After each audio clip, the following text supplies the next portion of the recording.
ሰላም ጤና ይስጥልን ክብራትና ክብራን አድማጭ ተመልካቾች፣ ዛሬ እጅግ አነጋጋሪና የበርካቶችን ቀልብ የሳቡ ታላላቅ ሀገራዊ መረጃዎች ይዘን ቀርበናል። አርዕስቱን በማስቀደም ጀምራለን። የአማራ ክልል ከፍተኛ ባለስልጣናት በፋኖ ጉዳይ ለሁለት መከፈላቸው ይፋ ሆኗል። ርዕሰ መስተዳድር አቶ አረጋ ከበደ በአስቸኳይ ድርድር ካልተደረገና ሰላም ካልወረደ ስልጣን ይለቃለሁ ሲሉ ያስደመጡ አስደንጋጭ አቋም በክልሉ ምክር ቤት አዳራሽ የፈጠረው ከፍተኛ ውጥረትና ይፋ የወጡ አሳዛኝ ሰብአዊ መብት ጥሰት ሪፖርቶች በዝርዝር የምንቃኝ ይሆናል። በተለይ የክልሉ መሪ አቶ አረጋ ከበደ የመንግስት ኃይሎችን ገመና አደባባይ ላይ አውጥተዋል። በተያያዘ መረጃን ፋኖ ከትግራይ ኃይሎች ጋር ተጣምሮ ውጊያ ከፈተብን ሲሉ ክስ አሰምተዋል። እንመለከተዋለን። በላ መረጃ ጋዜጠኛ ተክለ ሃይማኖትና ሌላኛው ግለሰብ አጠቃላይ በቁጥጥር ስር ዋሉ። እግረኛ ሚዲያ መስራች ለእስር የተዳረገበት ሚስጥር ይፋ ሆኗል። በዝርዝር እንመለከተዋለን። ሌላው እንግዲህ ህወሓት ጦርነት ከጀመረ የሚመራው ከመቀሌ ሳይሆን ከአስመራ ነው ሲሉ ከአምባሳደር ስልጣናቸውን መልቀቂያ ያስገቡትም ጀነራል ባጫ ደበሌ ዳግም ወደ ወታደራዊ መዋቅር ሊመለሱ ነው የሚባልበት በዚህ ወቅት ያስደመጡት አነጋጋሪ መግለጫ እንመለከታለን። ሌላው በጎጃም የፋኖ መሪ ቤተሰቦች ቤት በከባድ መሳሪያ ሙሉ በሙሉ ወድሟል። በፈረስ ቤት ከተማ የተፈጸመው አሳዛኝ ድርጊትና የህግ ባለሙያዎች የጦር ወንጀል ሲሉ የገለጹት መረጃ እናጋራለን። በሌላ በኩል በውጥረትና አከራካሪ ሁኔታ ውስጥ ያለው ሀገራዊ ምክክር ጉባኤ በመካከላችን ጽንፍ የያዙ ኃይል ለመጠቀም የሞከሩ ባለስልጣናት አሉ የሚለው የኮሚሽነሩ አሰቃቂ እውነታና ዋና ዋና አካላት ያላካትተው ይህ ምክክር ወዴት ያመራል እንመለከተዋለን። እነዚህንና ሌሎች በርካታ ሚስጥራዊ ዝርዝሮችን እስከ ፕሮግራም ፍጻሜ ድረስ ይዘላችሁን ቆያለን። መረጃውን ላይክ፣ ሸር በማድረግ አብራችሁን ቆዩ። ጋዜጠኛ ተክለ ሃይማኖት አዳነ በቁጥጥር ስር መዋሉ ተሰማ። የእግረኛው ሚዲያ መስራች ባለቤት የሆነው ጋዜጠኛ ተክለ ሃይማኖት አዳነ በቁጥጥር ስር መዋሉ ተገልጿል። ጋዜጠኛው በቁጥጥር ስር የዋለው በትናንትናው ዕለት ሐምሌ 23 ቀን 2018 ዓ.ም እንደሆነ የታወቀ ሲሆን ለእስሩ ምክንያት ከመከላከያ ሰራዊት አልባሳት ዩኒፎርም ጋር ተያይዞ ከቀረበው ዘገባ ጋር ሳይያዝ እንዳልቀረ የመረጃ ምንጮች ገልጿል። በተመሳሳይ አባየሁ ደሜ በፌዴራል ፖሊስ በቁጥጥር ስር መዋሉም ተነግሯል። በተግባር የሀገር መከላከያ ሰራዊት አልባሳት በመጠቀም በማህበራዊ ሚዲያ አላስፈላጊ መልእክቶችን እንዲሁም የአንድነትን የፍቅር ሀሳብ ከማስተላለፍ ይልቅ የመከፋፈል ንግግሮች ሲያሰራጭ የነበረው አባየሁ ደሜ በቁጥጥር ስር መዋሉ ተገልጿል። አባየሁ ደሜ ዛሬ ከቀኑ 10 ሰዓት ከ50 አካባቢ ሜክሲኮ ኬር አጠቃላይ ህንፃ ወረድ ብሎም በሚገኝ የፌዴራል ፖሊስ ወንጀል ምርመራ ቢሮ መወሰዱ ተገልጿል። ግለሰቡ በሀገር ጥበቃ ክብር መገለጫ በሆነው የመከላከያ አልባሳት በየሚዲያው እየቀረበ የሚያደርገው እንቅስቃሴ በብዙዎች ዘንድ ቅሬታና እርስ በርስ የመከፋፈል ስሜት ሲፈጥር መቆየቱ ይታወሳል። ሚዲያውን ያቀረበው በአጠቃላይ ግለሰቡና አጠቃላይ ሁለቱ ለእስር ተዳርገዋል ተብሏል። ወደ ዝርዝሩ መረጃ እናምራለን። ዛሬ በሀገራችን የፖለቲካና ወታደራዊ ምህዳር ውስጥ እጅግ አነጋጋሪ ስም ስላላቸውና በቅርቡ ከአምባሳደር ስልጣናቸውን መልቀቂያ ያስገቡት ጀነራል ባጫ ደበሌ ያስደመጡት አዲስ መግለጫ እናስቀድም። ከዚህ ቀደም በነበሩት የትግራይ ግጭቶች ወቅት በትልቅ የኮሚኒኬሽን የፕሮፓጋንዳ ስራቸው የሚታወቁት ጀነራል ባጫ ደበሌ ዳግም ወደ መከላከያ አመራርነት ሊመለሱ ይችላሉ በሚልበት በዚህ ወቅት ስለቀጣይ የትግራይ ግጭት አዲስ መረጃ ይፋ አድርጓል። ጀነራል ባጫ ደበሌ በሀገሪቱ የሰሜኑ ግጭት በተቀሰቀሰበት ወቅት በጠቅላይ ሚኒስትር አብይ አህመድ ጥሪ ከተደረገላቸው የቀድሞ የጦር አዛዥ መካከል አንዱ ነበሩ። በተለይ በወቅቱ የነበረውን ወታደራዊና ህዝባዊ ንቅናቄ በማፋፋም በኩል ከፍተኛ ሚና እንደነበራቸው ይታወሳል። በተለይ የትግራይ ኃይሎች ወደ አማራ ክልል ዘልቀው በገቡበትና የደብረ ታቦር አካባቢ ስጋት በደቀኑበት ወቅት ጀነራል ባጫ በወቅቱ በፋና ሚዲያ ላይ ቀርበው ለአካባቢ ወጣት ያቀረቡት የክተት ጥሪና የተናገሯቸው ጠንካራ ንግግሮች በወቅቱ ከፍተኛ መነጋገሪያ የፈጠሩ ክስተት ነበር። ከፕሪቶሪያ የሰላም ስምምነት በኋላ ደግሞ የጀነራልነት ማዕረግ ተሰጥቷቸው በኬንያ የኢትዮጵያ አምባሳደር ሆነው ሲያገለግሉ ቆይተዋል። በአሁኑ ወቅት ደግሞ የፌዴራል መንግስትና በትግራይ ክልል ያሉ ኃይሎች በድንበር አካባቢ ውጥረት ውስጥ ናቸው በሚል መረጃ በሰፊው በሚናፈስበት በዚህ ወቅት ጀነራል ባጫ ደበሌ ከአምባሳደር ስልጣናቸውን የመልቀቂያ ወረቀት ማስገባታቸው ዳግም ወደ ወታደራዊ መዋቅር ሊመለሱ ይችላሉ የሚሉ ግምቶች ተበራክቷል። ይተከትሎ ጀነራል ባጫ ለአንድ ሚዲያ በሰጡት መግለጫ እጅግ አነጋጋሪ ሀሳብ ሰንዝሯል። ጀነራሉ ሲናገሩ ህወሓት ውጊያ ከጀመረ ውጊያውን የሚመራው አስመራ ሆኖ እንጂ መቀሌ ሆኖ ውጊያውን መምራት እንደማይችል እርግጠኛ ነኝ ሲሉ ተደምጧል። ይህ አባባላቸው ቀጣይ ወታደራዊና ፖለቲካዊ እንቅስቃሴ ምን ያህል ውስብስብ ሊሆን እንደሚችል አመላካች ተደርጎ ተወስዷል። በተቃራኒ ደግሞ የትግራይ ኃይሎች በበኩላቸው ወታደራዊ ግጭት ከተቀሰቀሰ የመንግስትና የብልጽግና አመራሮች ከሀገር ይሸሻሉ በሚልም ተቃራኒ የፖለቲካና የሳይኮሎጂ ጦርነት መግለጫዎች በመስጠት ላይ ይገኛሉ። ይህ በሁለቱ ወገኖች በኩል የሚደረገው የቃላት የፕሮፓጋንዳ ፍልሚያ በሰሜኑ የሀገራችን ክፍል ያለው ሰላም አሁንም ድረስ ጥንቃቄና ዘላቂ የፖለቲካ መፍትሄ የሚሻው መሆኑን በግልጽ ያሳያል በማለት በርካቶች ሀሳብ እየሰነዘሩ ቀጥለዋል።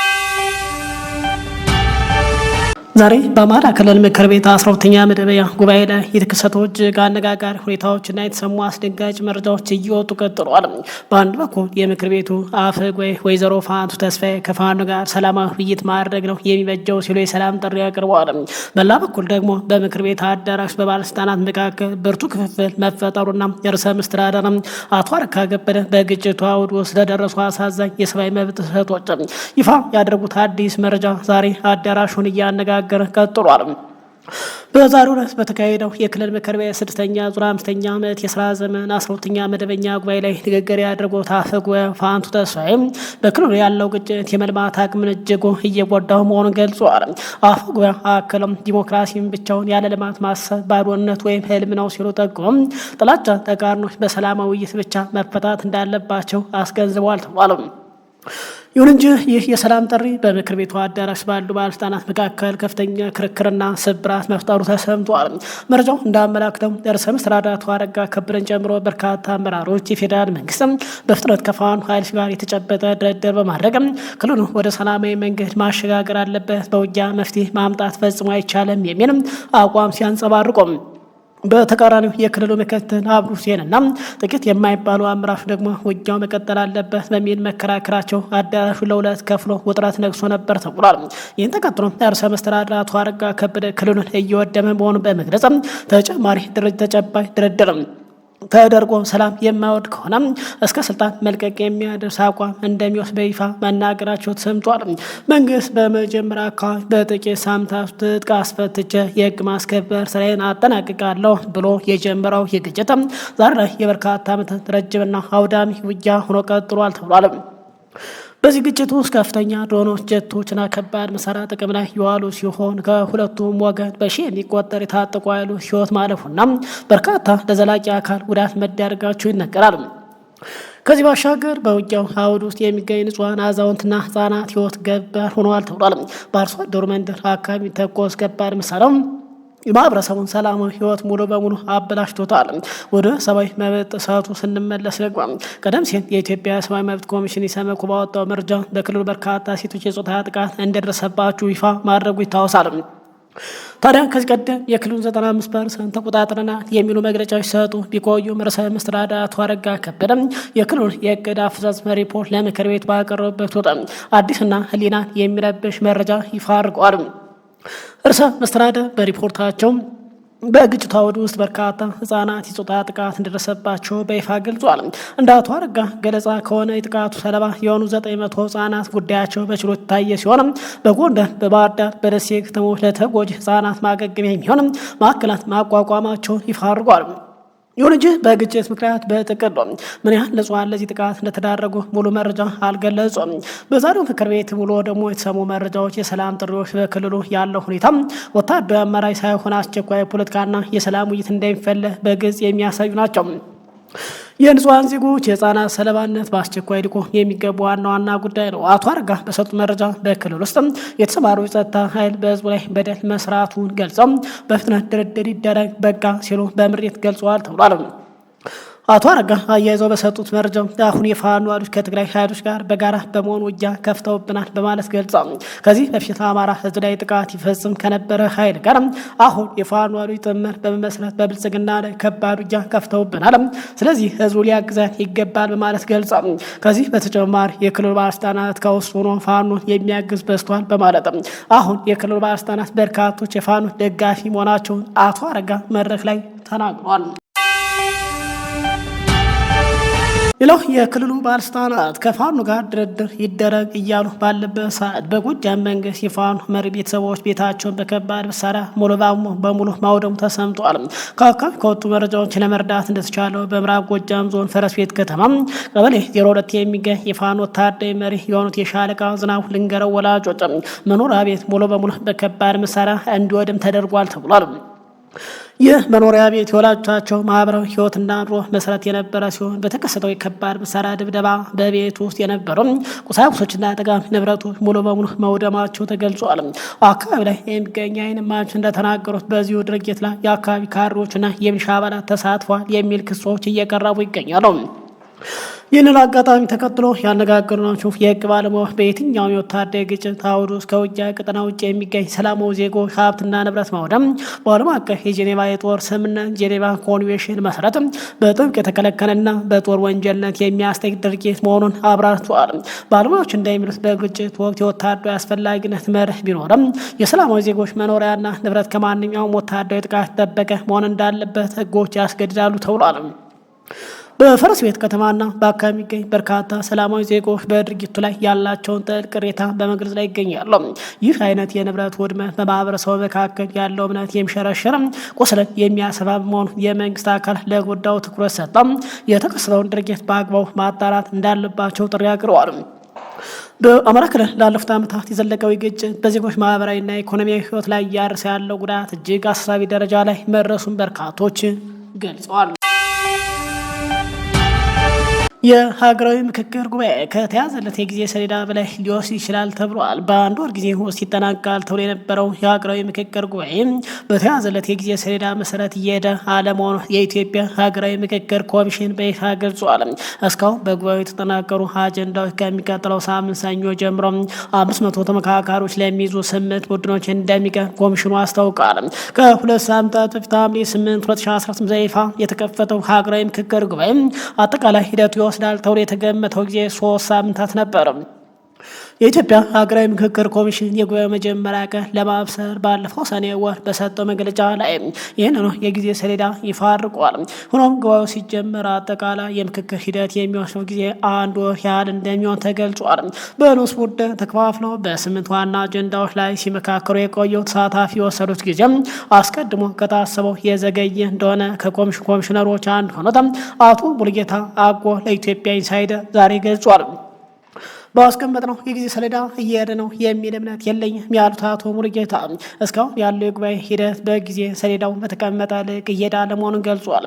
ሂደቱ አስቀድሞ ከታሰበው አንጻር የመዘግየት ሁኔታ የገጠሙት በተመካካሪዎች መካከል የሚደረግ ውይይት አከራካሪ ጉዳይ ያካተተ መሆናቸውና ቃለ ጉባኤዎች በጥንቃቄ መያዝ አስፈላጊነት በመኖሩ ምክንያት እንደሆነ ኮሚሽነሩ አስረድቷል። ኮሚሽነር አርያ መስፍን አያይዘው በምክክሩ ላይ ጽንፍ የያዙ ግለሰቦች መብዛታቸውን ገልጸው በምክክሩ ወቅት ኃይል ለመጠቀም የሞከሩ ባለስልጣናት ግለሰቦች ወይም አዳራሽ ውስጥ መግባታቸውን ገልጿል። አቶ ሙሉጌታ ለዚህ በማሳያ ንጠቀም ሐምሌ 18 መጠናቀቅ ነበረበት። የ50 ቡድን ውይይት እስከ ሐምሌ 20 ሊዘገይ ይችላል ብሏል። ኮሚሽነር ሙሉጌታ ያስቀመጥነው የጊዜ ሰሌዳ የነበረ ቢሆን በዚህ ልክ እየሄደ ነው የሚል ግምገማ ስለሌለን ባለሙያዎች ቀኖችን የሚከልሱበት አግባብ ይኖራል። በዚህ ጊዜው ይጠናቀቃል የሚል እምነት የለኝም ሲሉ አጠቃላይ ሂደቱ ከ1 ወር በላይ ሊወስድ እንደሚችል ጥቆማ ሰጥቷል። የኢትዮጵያ ሀገራዊ ምክክር ኮሚሽን ዋና ኮሚሽነር ፕሮፌሰር መስፍን አርአያ ባለፈው ማክሰኞ በሰጡት መግለጫ ይህንን አስተጋብተው ነበር። ፕሮፌሰር መስፍን በዚሁ መግለጫ አንዳንድ ጊዜ ነገሮች እኛ እዚህ ባስቀመጥነው ቀን እየሄዱ ላይሄዱ ይችላሉ ብሏል። ኢትዮጵያ ይህ የዓመታችን መጨረሻ ከመጠናቀቁ በፊት በተወሰኑ አጀንዳዎች ላይ ወደ ምክክር ሀሳብ ደርሰም ለ2019 ትልቅ ብስራትን ሰማ ይሆናል ብለን ተስፋ እናደርጋለን ሲሉ የሂደቱ ጊዜ ምን ድረስ ሊጓዝ እንደሚችል አልገለጹም። ዋና ኮሚሽነር ዛሬ አርብ ሐምሌ 24 በሰጡት መግለጫ በሚቀጥሉ ሳምንታት 500 አባላት በሚይዙ ጉባኤዎች ደረጃ በአጀንዳዎች ላይ ምክክር እንደሚደረግ አስታውቋል። በ8 ቡድኖች ተከፋፍሎ ከመጪው ሰኞ ሐምሌ 27 ጀምሮ የሚካሄደው ምክክር የጉባኤው ተሳታፊዎችን ወደ በለጠ መግባባት የሚወስዳቸው እንደሆነ ፕሮፌሰር መስፍን አርአያ ተናግሯል። ኮሚሽኑ ዛሬ በሰጡ መግለጫ የኢትዮጵያ በዚህ ምክክር ተስፋ አለው በማለት ገልጸው እንደሚወጣ በአጠቃላይ ከሆነ ይህ ምክክር በሀገር ውስጥ ሰላም ከማምጣት ይልቅ በሌላ አጀንዳ በተለይ አዲስ አበባ የኦሮሚያና የፌዴራል በሚል በግጭት ውስጥ መግባቱ ተነግሯል።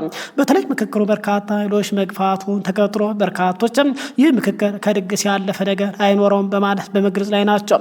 በተለይ ትግራይን የሚመራው ህወሓት አማራ ክልል ውስጥ ያለው ፋኖ የሆነ ኃይሎች በርካታ ፖለቲካ ፓርቲዎች ከዚህ ምክክር ውጭ ሲሆኑ ይባስ ብሎ በግጭት ውስጥ የነበሩ አሁንም ከፋኖ ወጥተው መንግስት የተቀላቀሉ አባላትን በምክክሩ ሲያስገቡም በግፍ እስር ላይ ያሉ ፖለቲከኞችን አጠቃላይ ተጽዕኖ ፈጣሪዎች በዛሬው በዛው በማሰር ከምክክር ውጭ ማድረጋቸው ተገልጿል። ከዚህም አልፎ እስካሁን ባለው መረጃ ምክክር ውስጥ የሚሳተፈው ህዝብ ቁጥር አለመታወቁ ምክክሩ ተመካካሪው በግምት ከመናገር ውጭ አላውቅም ማለቱ አጀባ ብሏል።